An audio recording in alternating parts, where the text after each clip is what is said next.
আম খেয়েই কাটাবে নাকি? রান্না বান্না করবো না? আরে না, আজকে তো ফার্স্ট। বাগানে গেছিলাম সকালবেলা, এই আমটা পড়েছে।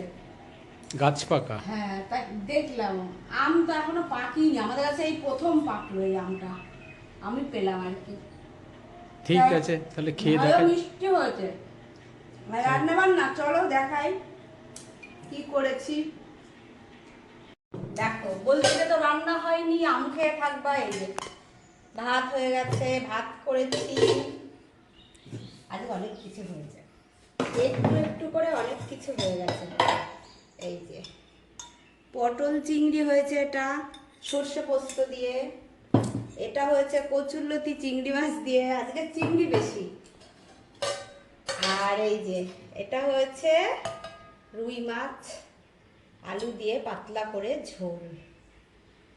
তো আজকে এটুকুই হয়েছে দুপুরের খাবার দাবার।